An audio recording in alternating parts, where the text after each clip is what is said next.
அவ எப்படி அங்க வந்தா? யார் என்ன ஃபாலோ பண்றாங்க? எனக்கு தெரியாம நான் அடிச்சு வச்சிருந்த வீட்ல இருந்து ரம்யாவை யார் கொண்டு வந்திருப்பா?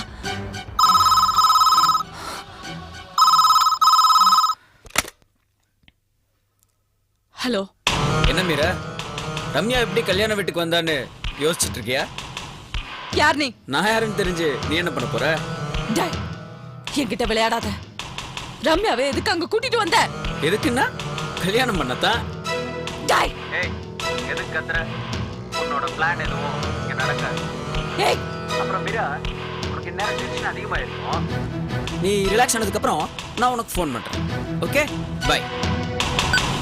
Hello hello.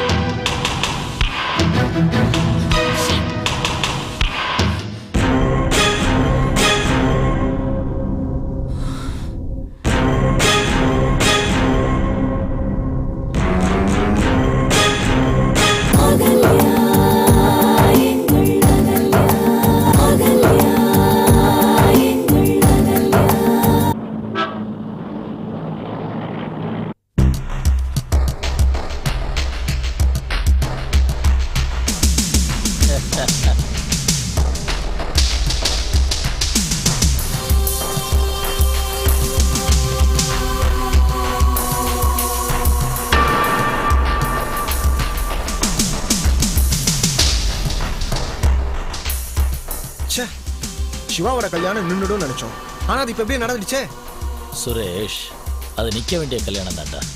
ஆனா யாருமே எதிர்பார்க்காம நடந்துருச்சு. என்ன சொல்ற? கல்யாணத்தன்னைக்கு பொண்ணு காணாம போயிருக்கு. அப்புறம் திடீர்னு பொண்ணு கிடைச்சிருக்குது. மண்டபத்துல கல்யாணத்தை நடத்தாம வீட்லயே நடத்தியிருக்காங்க. தப்பு பண்ணிட்டோம். யாரோ ஒரு முகம் தெரியாத ஆளை நம்பி நம்ம மூமெண்ட்டை நிறுத்தந்து பெரிய தப்பா போச்சு. இல்லனா நாமளா ஏதாவது பண்ணி இந்த கல்யாணத்தை கண்டிப்பா நிறுத்திருக்கலாம். டோன்ட் வரி சுரேஷ், தோல்விதான் வெற்றிக்கு அறிகுறி. அப்ப நம்ம நெக்ஸ்ட் மூமெண்ட்? நீ கொரியர் பாய். நானா? எதுக்கு? சொல்றேன். கதிர் சீதா போட்டோவை அன்னைக்கே கொடுக்கணும்னு துடிச்சுக்கிட்டு இருந்தியே, அதுக்கு சரியான நேரம் இதுதான். அதாவது பிரம்மாஸ்திரத்தை சரியா யூஸ் பண்ண வேண்டிய டைம் வந்துடுச்சு. கல்யாணம் நடந்த வீடு எப்படியும் ஒரு வாரத்துக்கு ஜேஜேன்னு தான் இருக்கும். நீ கொரியர் பாய் மாதிரி இந்த போட்டோவை கொண்டு போய் கொடுக்குற. போட்டோவை பார்த்த அகல்யா ஷாக் ஆகிறா. அதோட நிக்காம எமோஷன்ல உடனே கதிர்கிட்ட போய் சண்டை போடுவா. அவனும் கத்துவான். புது சம்பந்தி முன்னாடி அவங்க சண்டை பெருசாகி நிலைமை ரொம்ப மோசமாயிடும். நிச்சயமா அந்த நேரத்துல கதிர் அகல்யாவுடைய கற்பை பத்தி பேசுவான். அப்புறம் என்ன, நாம என்ன நினைச்சோமோ அது நடக்கும். கதிர் தன்னோட நிலைமைய சொன்னா அது அவனுக்கு தானே அவமானம். நிச்சயமா வந்திருக்கிற சம்பந்தி வீட்டுல கதிரை கேவலமா பேசிட்டு போயிடுவாங்க.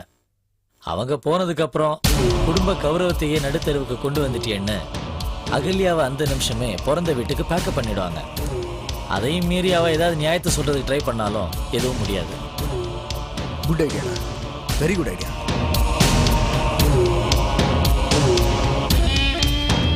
இதை கொண்டு போய் கொடுத்துரு. பாசிட்டிவா முடிச்சுட்டு வா. Okay, best of luck. ஓகேடா. Carry on.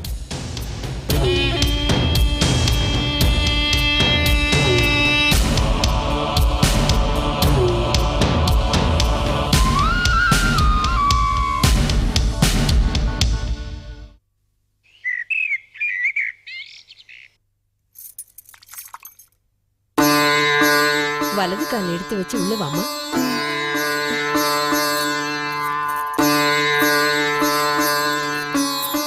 பூஜை அறையில வந்து விளக்கேத்து வா. அத்தை, நான் போய் காஃபி எடுத்துட்டு வரேன்.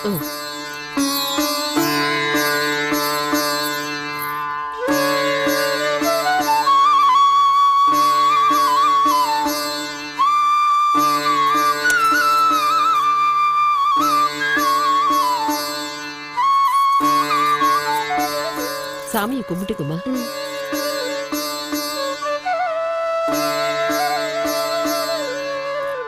எழுந்துரு.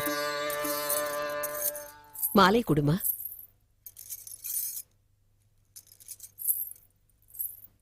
நீ போ. இந்தா கொடுங்கக்கா, நான் கொடுக்குறேன். இல்ல பரவாயில்ல, நான் கொடுக்குறேன். பரவாயில்ல, கொடுங்கக்கா. என்னம்மா, வந்த அன்னைக்கே வேலை செய்ய ஆரம்பிச்சிட்டியா? ஏன் மாமா நான் வேலை செய்யக்கூடாதா? அப்படி இல்லம்மா, நாளிலேருந்து நீ தானே செய்ய போற.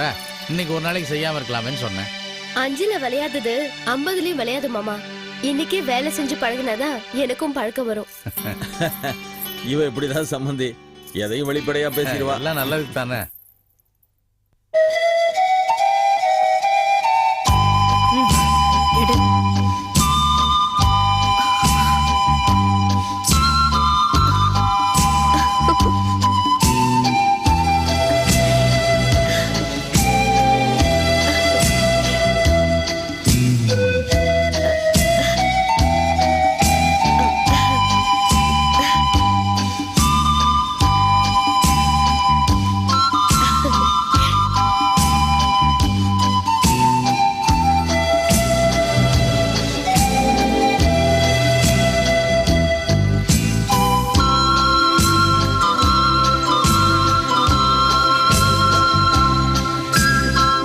ரம்யா வீட்டை சுத்தி பார்க்கலாம்.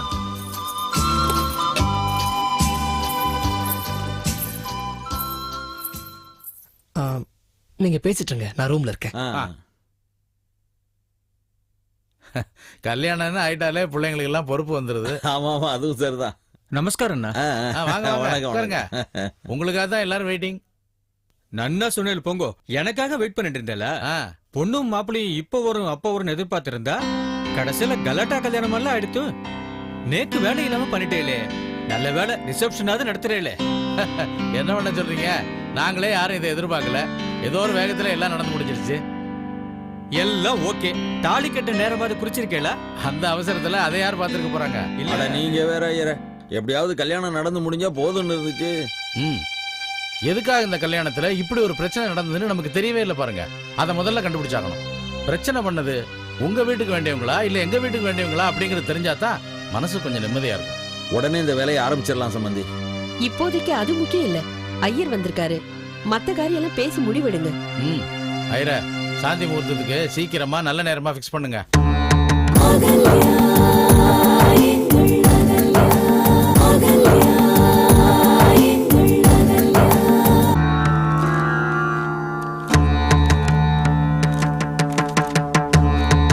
குத்து மதிப்பாவது தாலி கட்ட நேரத்தை சொல்லுங்களேன்.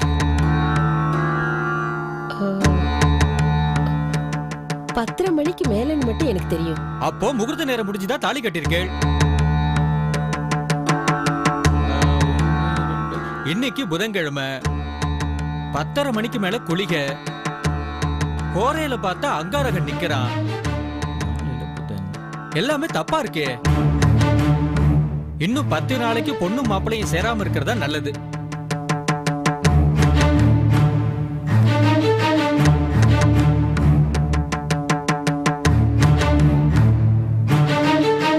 இப்படி திடீர்னு 10 நாள் தள்ளி சொன்னா எப்படி? நல்லா இன்னொரு முறை பார்த்து சொல்லுங்க ஐயரே. நான் 137 கல்யாணத்தை இது வரைக்கும் பண்ணி வச்சிருக்கேன். இதோ பாருங்கோ, நான் நாள் குறிச்சா குறிச்சதுதான். தப்பே நடக்காது. கல்யாணம் ஆன அத்தனை பேரும் எல்லாம் சுகபோகமா தான் இருக்கா. நேக்கு அதுல பெருமை, தொழில் மேல நம்பிக்கை. உங்களுக்காக உங்க திருப்திக்காக நாள் குறிக்கணும்னா நீங்க வேற ஏதாவது நல்ல ஐயரா பாத்துக்கோங்க. நேக்கு ஆட்சேபனை இல்ல. அதுக்கு இல்ல ஐயரே, ஏதோ சின்ன சிறுசுங்க இப்படி நாளை கடத்திக்கிட்டே போனா அவளை நல்லா இருக்காதுன்னு சம்மந்தி யோசிக்கிறார், அவ்வளவுதான். நேக்கு புரியுது. பட் வேற ஏதாவது தோஷமா இருந்தா குடும்பத்துக்கே பரிகாரம் இருக்க முடியாது. சரி, 10 நாள் கழிச்சே ஒரு நல்ல நாளா சொல்லுங்க. எப்படியோ பிள்ளைங்க நல்லா இருக்கணும், சந்தோஷமா இருக்கணும், அதான் ஐயரே முக்கியம். 10 நாள் கழிச்சு தான் நல்ல நாளா பார்த்து சொல்லுங்களேன். இந்த 10 நாள் தள்ளியே கல்யாணம் பண்ணி வச்சிருக்கலாம்ல. போங்கக்கா. இது உண்மையிலே வெக்கமா இல்ல ஏக்கமா? அக்கா போதும். நான் சும்மா விளையாட்டுக்கு சொன்னேன். விளையாடுறதுக்கும் ஒரு அளவு இருக்குல்ல. சாரி, நீ இத ஸ்பாட்டிஃபை எடுத்துப்பேன்னு நினைச்சேன். அப்படிதான் எடுத்துக்கிட்டேன். பட் அதே திரும்ப திரும்ப சொன்னா என்னால அப்படி எடுத்துக்க முடியாது. என்னக்கா, நான் சொன்னது தப்பா? இல்ல இல்ல, நான் சொன்னது தப்பு.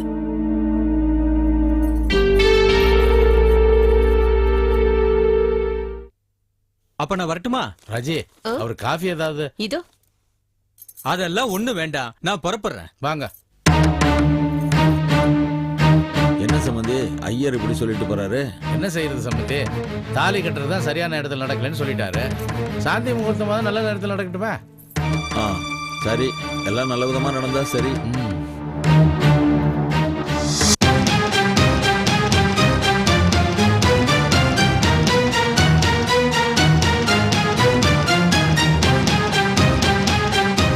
Good, very good.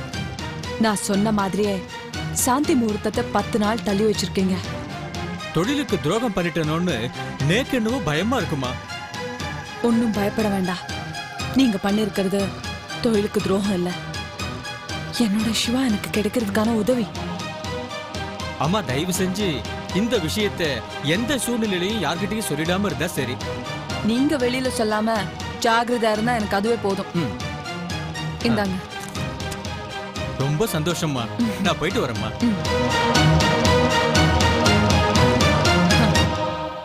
ரம்யா, உனக்கும் சிவாவுக்கும் இந்த 10 நாள் பிரிவு தற்காலிகமா தோணும். ஆனா இந்த பிரிவு தான் உங்க 2 பேரையும் நிரந்தரமா பிரிக்க போகுது.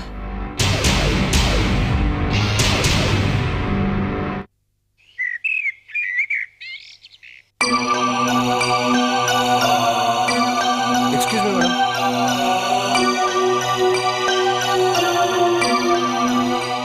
என்னங்க இங்க அகல்யான்னு யாராவது? என்ன வேணும்? அவங்களுக்கு ஒரு கொரியர் வந்திருக்கு. நான் தான் அகல்யா. இந்தாங்க. யாரு எனக்கு கொரியர் அனுப்பியிருக்கா?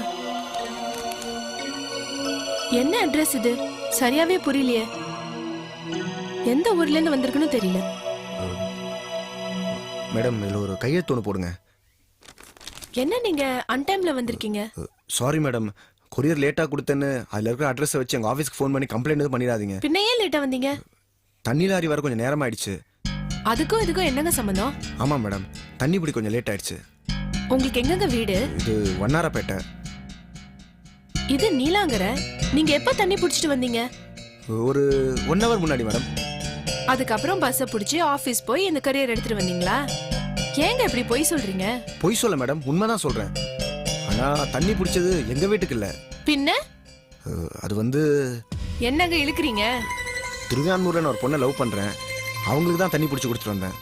காதலிக்கு தண்ணி பிடிச்சி கொடுத்தீங்களா? ஆமாம் மேடம், அவளை பார்க்கணுன்னா 5 குடம் தண்ணியோட தான் போகணும், இல்லைன்னா பேசக்கூட மாட்டா. 5 குடம் தண்ணியா? ஆமாம் மேடம், சினிமா பீச்சுக்கு கூட்டு போகிறது, செயின் வாட்ச் வாங்கி தருது, இதெல்லாம் பழசாயிடுச்சு. இப்போ புது ட்ரெண்டு 5 குடம் தண்ணி தான். தண்ணி தங்கத்துக்கு சமமாக இருக்கு மேடம். அதான் கொஞ்சம் லேட் ஆயிடுச்சு மேடம். நல்லா இருக்கு உங்க லவ் ஸ்டோரி. மேடம் கம்ப்ளைண்ட் எதுவும் பண்ணிட மாட்டீங்களே? அதெல்லாம் ஒன்றும் பண்ண மாட்டேன். ரொம்ப தேங்க்ஸ் மேடம்.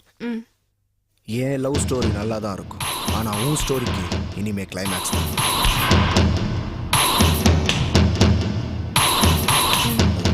தேங்க்ஸ் மேடம், நான் வரேன்.